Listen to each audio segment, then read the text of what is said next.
Along with Larry Page, Sergey Brin developed Google into the world's most popular search engine, media giant, and scariest company.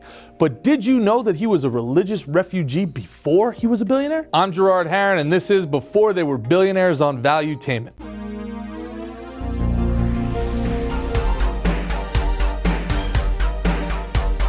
Sergey Brin was born on August 21, 1973 in Moscow, Russia, to eventual University of Maryland mathematician Michael and NASA scientist Eugenia. While Brin was a child growing up in the Soviet Union, it was the policy of the Communist Party to forbid Jews from pursuing higher studies in particular subjects, including physics. This was in order to block them access to the country's nuclear secrets. Thus, Sergey Brin's father decided to study mathematics and became a student at Moscow State University, despite the fact that the entrance exams for the Jews were held in separate rooms notoriously called gas chambers. Sergey's mother, Eugenia, also attended Moscow State University. She majored in mathematics and mechanics and worked in a research lab at the Soviet Oil and Gas Institute. They were living in a 350 square foot apartment in central Moscow at this time. Finally, in the late 1970s, Jewish families started to migrate from the Soviet Union. Although the Brin family enjoyed their life in Moscow, Michael knew that eventually Sergey would be restricted from many activities and opportunities because of his Jewish nationality. Spending time first in Vienna and then in Paris, in 1979 the Brin family finally made it to America, landing in a small, rented, simple concrete block house in Maryland in a lower middle-class neighborhood. At first, Sergey attended the Mishkan Torah Hebrew school with the other Jewish kids. He did not like to study there as he was bullied for his thick Russian accent. After some time, Sergey begged his parents to transfer him to a different school. They encouraged him to study at the elementary school at Paint Branch Montessori School in Adelphi, Maryland. Today, Sergey Brin considers that studying at that school was one of the key factors of his success. During his school years, Sergey sometimes got bored as the classes in mathematics seemed too simple for him. Seems legit, his mom's a NASA scientist and his dad's a college professor. Of course, third grade math is probably not going to do anything for him. Sergey's parents not only helped him retain the knowledge of Russian language, but also encouraged his interest in mathematics and computer science. In the early 1980s, the availability of personal computers was still rare. Sergey's first computer was a Commodore 64 he received from his father as a 9th birthday present. Soon, Sergey surprised his school teachers by submitting an unusual project prepared on the computer and printed out on a printer. Pretty high-tech stuff for 1980. After only 3 years, Sergey graduated high school and enrolled in the University of Maryland at the ripe old age of 15. In 1993, at the age of 19, Brin received his double bachelor's degree in computer systems and mathematics, of course with honors, and earned a prestigious scholarship of National Science Foundation Graduate Fellowship, which covered his postgraduate education at Stanford University, the most prestigious high-tech university in the United States at the time, located in California's Silicon Valley. From the very beginning of his time at Stanford, Sergey demonstrated an interest in internet technologies and search engines. He authored and co-authored a number of papers relating to the methods of information extraction from unstructured sources and information retrieval in large collections of text and scientific data. Also, he developed software which converted experimental work created using a word processor into HTML format. In 1993, Sergey Brin created a software application that would crawl Playboy's website, download the latest images, and set them as a screensaver. However, Brin was forced to remove the screensaver after a female student complained. What else would a 19-year-old super genius do? I mean, honestly, thank you, Sergey. Thank you for all you've done. And not to be forgotten, Hugh Hefner. Thank you as well, Hugh. R.I.P. R.I.P.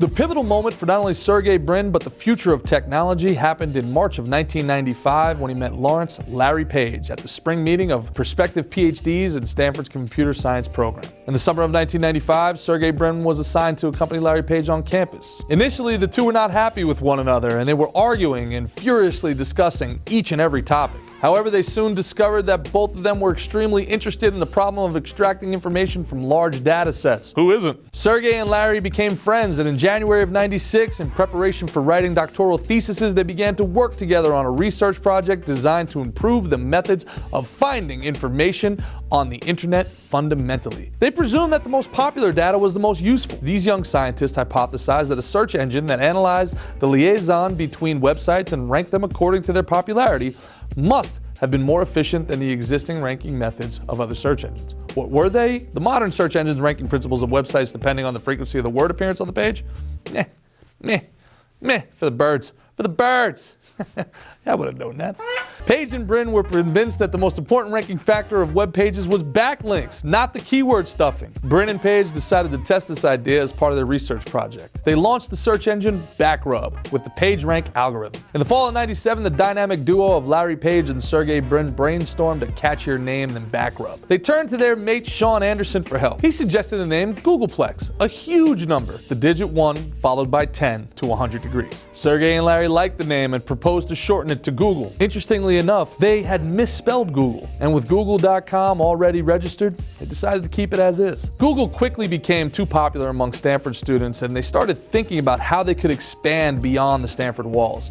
First, they attempted to sell their idea to Alta Vista for $1 million. But Paul Flaherty, the inventor of Alta Vista, rejected their proposal. Paul! What were you thinking, Paul? What were you thinking? Alta Vista. Oof. Someone in Cleveland probably still uses Alta Vista. You should try selling Alta Vista to him for $1. What were you thinking turning them down? Sergey and Larry also tried to sell it to Yahoo. In fairness, Paul Flaherty was not alone, and after several unlucky attempts at selling it, they created a business plan and started looking for angel investors who would provide funds in exchange for ownership portion of the company. The first of those angel investors was Andy Bechtolsheim, who was vice president of Cisco Systems and later co-founder of Sun Microsystems. He was very interested in the idea and wrote a check for $100K. In the middle of '98, Page and Sergey Brin paused their studies at Stanford University. Their parents were unhappy with the decision. Sorry, Ma. Gotta go make a couple $1 trillion. On September 7th, 1998, Google was incorporated as a limited liability company. Larry Page became CEO and Sergey Brin became president. The first Google office was a garage rented from Sergey Brin's girlfriend's sister in Menlo Park, California. Despite their humble origins, Google processed around 10,000 requests per day. PC Magazine featured it on the list of top 100 best websites and search engines of 1998. Soon, Craig Silverstein joined their team as the first Google employee. The following year, the company moved into a new office in Palo Alto. Google became profitable when Sergey and Larry decided to display sponsored advertisements, but not on the homepage.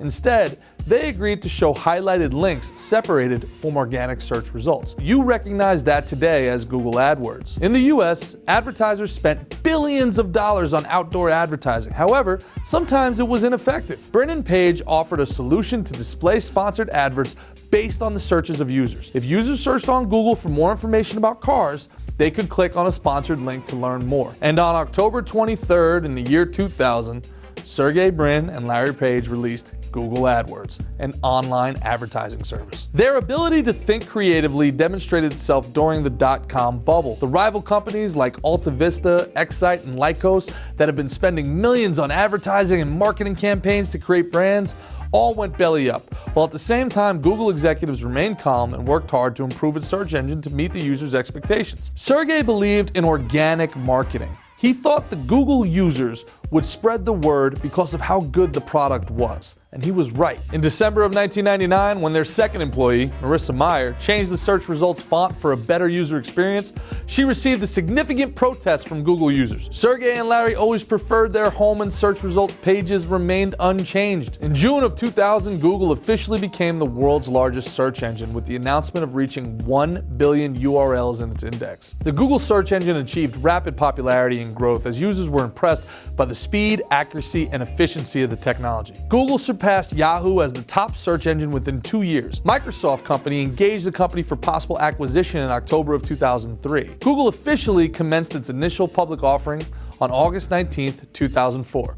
The offering was led by Goldman Sachs and Morgan Stanley for 19.6 million shares, priced at $85 per share, valuing the company at $23 billion. Ironically, competing search engine Yahoo profited handsomely on the IPO due to its 2.7 million share stake. By maintaining a 30% ownership stake in Google and with shares rocketing at over 400%, the co-founders Larry Page and Sergey Brin became billionaires in August of 2004. For Valuetainment Media, I'm Gerard Harron, and this has been Before They Were Billionaires.